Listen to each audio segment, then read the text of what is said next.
मकसद है तो मेरा देश अजरा अमर है। दुनिया याद करे तो मेरे देश को याद करे, मेरे देश के भविष्य को देखे, मेरे देश के लिए दुनिया गर्व से कहे ये एक देश है जो मानव कल्याण का रास्ता दिखा सकता है। विश्व को संकटों से बाहर निकालने का सामर्थ्य इस धरती में है, ये दुनिया को पता चले। मोदी की छवि चमकाने में मुझे इंटरेस्ट नहीं है, हिंदुस्तान की छवि चमकाने के लिए जिंदगी खपाने में मुझे। ये बड़ी इंपॉर्टेंट बात है कि चाइना के वजीर खारजा कल इंडिया आ रहे हैं। चाइना भी है और रशिया भी है और अमेरिका भी है, तो सेक्रेटरी ब्लिंकन भी पहुंच रहे हैं वहां। भारत और इटली जो है ये डिफेंस कोऑपरेशन कर रहे हैं और मैं देख रहा था।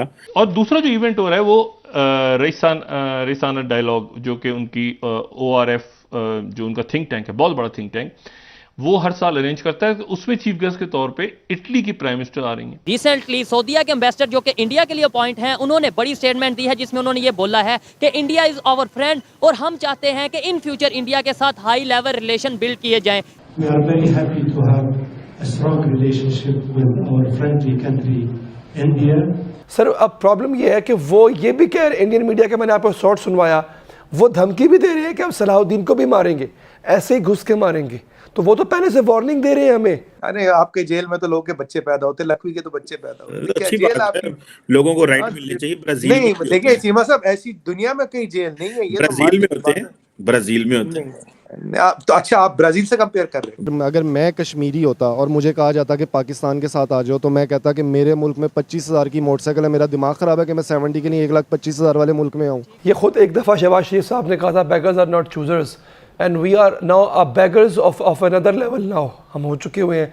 जयशंकर हम पे हंसता है सर, मोदी कहता है कि मैंने कशकोल पकड़ा दिया इनको, और ऐसा ही है सर। इंडिया जो है वो आपसे हमसे आगे चला गया, इकोनॉमी, ट्रेड, बिजनेस। आप अपनी मेहनत से गए हैं, किसी का आप पे कोई एहसान नहीं है। आपकी अच्छी पॉलिसीज थी, आपके वज़ीर आज़म की।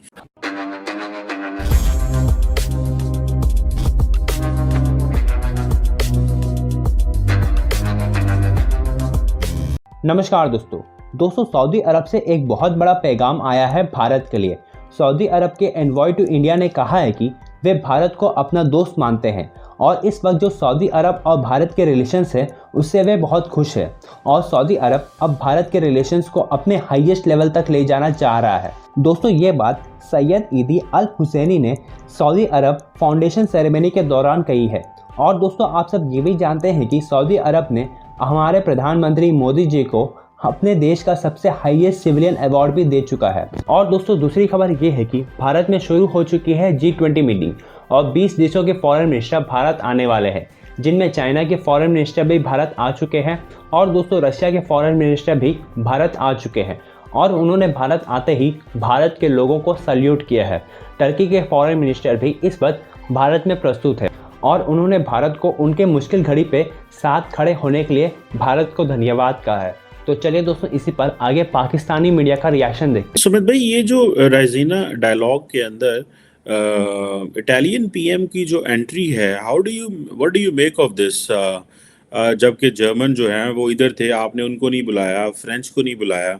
सो इटली के साथ क्या ऐसा है दैट बेसिकली गिव्स इंडिया वो कि जी इटालियन पीएम को वहाँ पे जो है वो होना चाहिए? लास्ट टाइम मुझे याद है यूरोपियन यूनियन की चीफ आई थी as a chief guest Raisina dialogue के अंदर, लेकिन this time it's Italy. So ये क्या है? ये विद इन यूरोप डाइवर्सिफिकेशन है या वो वैसे ही आ रही थी तो उन्होंने कहा चलो तुसी भी बन जाओ? देखिए चीमा साहब, जियो पॉलिटिक्स में कोई चीज़ें इंसिडेंटल नहीं होती and ORF organises this Raisina dialogue और इसमें दुनिया भर के लोग आते हैं। अब जिस कंट्री को मतलब जिस लेवल का बंदा भेजना है, जिस लेवल का इनविटेशन होता है, ये ORF विल डिसाइड और MEA will, may be they consult MEA, I don't know today, they do not consult MEA but I think they will be considering MEA।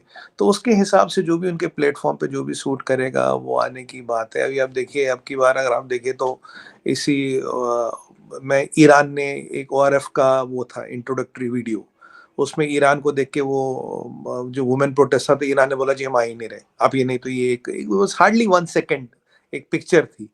तो अब देखिए मुल्क है, मफादात है, उनके इंटरेस्ट है, उनके पॉलिटिकल इंक्लिनेशन है, जोग्राफिकल इंक्लिनेशन है, ट्रेड है, कॉमर्स है, लॉन्ग टर्म स्ट्रेटजिक रिलेशंस देखते हैं। देखिए चीमा साहब, अभी भी इटली का नेशनल स्ट्रेटजी डॉक्यूमेंट नहीं आया, जबकि फ्रांस का आ गया, यूके का आ गया, अमेरिका का आ गया। अब जर्मनी में आपने देखा हमारी काफ़ी प्रोडक्टिव मीटिंग रही और Germans are really wanting to do business with us, क्योंकि जर्मनी में 40% इंडस्ट्री तो चलती है रशियन गैस पे और 40% उनका रॉ मटेरियल आता है चाइना से। दोनों ही चीज़ में अभी जर्मनी आप देखें तो दोनों तरफ से मार खा रही है। एक तो रॉ मटेरियल्स की दिक्कत है और कहीं ना कहीं रशियन गैस की भी दिक्कत है। और आपने कल देखा होगा तो पूरे नेटो में, पूरे सॉरी यूरोप में कल एंटी नेटो प्रोटेस्ट हुए, फ्रांस में हुए, जर्मनी में हुए हैं, या यहाँ पे यूके में हुए कि लीव नेटो। तो वैसे काफी प्रेशर पड़ा है इस वॉर का यूरोप पे, and that is why there's a lot of, you will see a lot of geopolitical movements now happening because Europe wants to get out of the war, क्योंकि Europe war का जो Brunt ले रहा है, जो economy सबसे ज्यादा Brunt ले रही है वो ले रहा है यूरोप। अगर यूरोप जल्दी इस वॉर से नहीं निकलता, यूरोप का नुकसान बहुत ज्यादा है। Europe will pay very heavy price, may be 1 or 2 or 3 decades of progress. That is the kind of price now we are talking about. और आप यूके का इकोनॉमिक आउटलुक देखिए चीमा साहब, -0.3, जर्मनी का 0.1 आपको मैं बता रहा हूँ। फ्रांस तो कह रहा है मैं वॉर टाइम इकोनॉमी बनूंगा। उसके अलावा आपको ये भी पता होगा यूके में तो राशन लग गया ना। Even if you go to store there is a ration, how much can you buy, even the food items. तो मतलब ऐसे दिन अगर देखने को आ रहे तो ये वॉर तो सस्टेनेबल है नहीं। फ्यूल और फूड क्राइसिस तो दुनिया भर में हो ही गया। और सच्चाई ये है, पुतिन के पास 25% यूक्रेन का एरिया है, सब रशियन स्पीकिंग एरिया उसके पास है, 41% नेचुरल रिसोर्सेज वहाँ है। ये जिनको आतंकवादी कह रहा है इंडियन मीडिया, ये कश्मीरियों के हक के लिए लड़े, कश्मीर की आज़ादी के लिए लड़े हैं। पाकिस्तान में इनको शहीद कहा जाता है, पाकिस्तान में इनको मुजाहिदीन कहा जाता है। हम इस वक्त मौजूद हैं जनरल रिटायर्ड गुलाम मुस्तफ़ा साहब। सर बहुत शुक्रिया, आपने वक्त निकाला। जनरल साहब, पैटर्न तो यही बता रहा है कि एक सोचे समझे तरीके से टारगेट किलिंग की जा रही है। आपका तजुर्बा इस बारे में क्या कहता है सर? इसके दो पहलू हैं। एक तो अगर आपको याद हो, म्यूनिख ओलंपिक्स में इजरायली मारे गए थे जी, और इजरायलीज ने चुन चुन के उन लोगों को ढूंढ कर निकाल कर दुनिया के मुख्तलिफ कोनों में जाके उन जो भी लोग इसमें इन्वॉल्व थे उनको उन्होंने हलाक कर दिया था उन्हें। जी, आपको ये पैटर्न देख रहे हैं कि पाकिस्तान में हो रहा है। कुछ अर्सा पहले अगर आपको याद हो, हाफिज सईद साहब पे बाकायदा एक हमला हुआ था जी, और इसका भारत में बाकायदा उन्होंने पूरा ड्रामा जो कर रहे थे वो सब कुछ उन्होंने बात वाज़ेह कर दिया था इसमें। भारत का ये एक पहलू है जो शायद दुनिया को मालूम है। जब मैं दुनिया की बात करता हूँ तो मैं खास तौर पे अमेरिका की बात करता हूँ, बरतानिया की बात करता हूँ। उनको मालूम है, उनके साथ मिलकर ही काम हो रहा है। इजराइल शायद उनको सपोर्ट कर रहे हैं, शायद उनको सपोर्ट अफगानिस्तान बेस वहाँ से आ रही है। यहाँ से लोकल इन्वॉल्व हमारे बंदे होंगे, लेकिन करने वाले वो। एक तो ये पहलू है, मुझे इसमें कोई शक नहीं है। दूसरा जो बहुत अफसोसनाक, इससे ज़्यादा तकलीफ दे पहलू मेरे लिए ये है कि मैं पाकिस्तान, हम क्या कर रहे हैं इस सिलसिले में।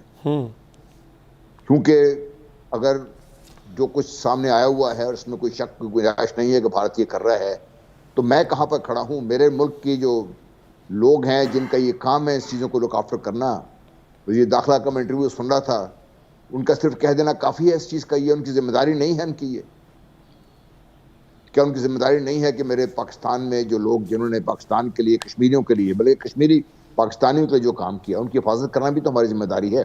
कि हमें ये पता नहीं लगा सकते कि भारत ये इतना बड़ा मंसूबा पाकिस्तान में उस पर अमल पैरा है और हम उसको अभी तक रोकने में नाकाम रहे हैं और हम उसको जवाब देने में नाकाम रहे हैं। पाकिस्तान में दहशतगर्दी के जो लोग पाकिस्तान में दहशतगर्दी में मुलविस होते हैं, हमने एक को तो मेहमान बना के रखा हुआ है, बाकी भारत में लोग खुलेआम फिर रहे हैं, उनको कोई पूछने वाला नहीं है। हम अपने हाथ बांध के बैठ गए हुए हैं। दूसरा पहलू ये है, मेरे लिए ये ज़्यादा तकलीफ दे पहलू मेरे लिए ये है। जी सर, हमारी तो जनरल साहब देखें अर्ज़ ये है कि इतनी भी शायद हिम्मत नहीं है या विल नहीं है कि हमारे पास एक दहशतगर्द मौजूद है, हम उसका ट्रायल कर सकें, उसको कैफ़रे किरदार तक पहुंचा सकें। I am talking about Kulbhushan Yadav. Sir अब प्रॉब्लम ये है कि वो ये भी कह रहे, इंडियन मीडिया के मैंने आपको शॉर्ट सुनवाया, वो धमकी भी दे रहे हैं कि हम सलाहुद्दीन को भी मारेंगे, ऐसे ही घुस के मारेंगे। तो वो तो पहले से वार्निंग दे रहे हैं हमें। जी, मैंने आपसे ये अर्ज की ना कि भाई भारत ने जो करना है वो तो कर रहा है वो, और वो पैटर्न फॉलो कर रहा है जो इजराइल ने म्यूनिख ओलंपिक के सिलसिले में, जब मैंने आपसे बात की उस सिलसिले में फॉलो किया था जी। और वो देखिए एक से बाद एक जो मुजाहिदीन थे उनके पीछे आए हुए हैं और वो डिक्लेयर भी कर रहे हैं। और उनकी डिक्लेरेशन का मतलब क्या आप समझते हैं? इसका मतलब ये है कि पाकिस्तान ने अपने जो हाथ पांव बांध के रखे हुए हैं इनकी रस्सियां और टाइट हो गई हैं। हम अपने आप को इस कदर मजबूर महसूस कर रहे हैं इस वक्त बैठ के कि हमारे यहाँ, मेरा वज़ीर दाखिला मुझे ये कह रहा है कि है तो भारतीय है लेकिन आगे क्या कर रहे हैं हम इसके सिलसिले में। हमने भारत को किसका जवाब दिया? कुलभूषण यादव को तो हमने मेहमान में आके रखा हुआ है ना, इसके अलावा और क्या हम क्या कर रहे हैं? कश्मीर में जो मजालिम ढाए जा रहे हैं वो तो किसी ढके छुपे नहीं है, दुनिया तो उसका नोटिस नहीं कर रही, भारत वहां पे भी लगा हुआ है। अब तो G20 कॉन्फ्रेंस वहां पे करने जा रहे हैं वो लोग, उसमें हमारे जो दोस्त ममालिक वो भी शामिल होंगे इसमें।